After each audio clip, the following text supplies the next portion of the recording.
199 கிட்டில் என்னென்ன இருக்குன்னு பார்க்கலாம். Henna powder 50 grams, small size bowl, eucalyptus oil 50 ml, piping bag, breaker sheets, small size dispenser, cello tape, spatula.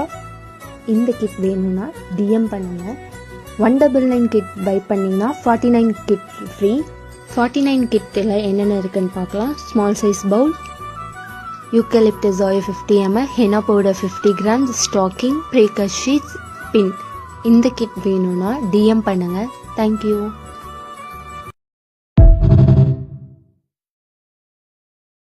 வானகமே இளவையிலே மரச்சரிவே நீங்கள் எல்லாம் காணலி நீரோ வெறும் காட்சி பிழைதானோ போனதெல்லாம் கனவினை போல் உதைந்தழிந்தே போனதனா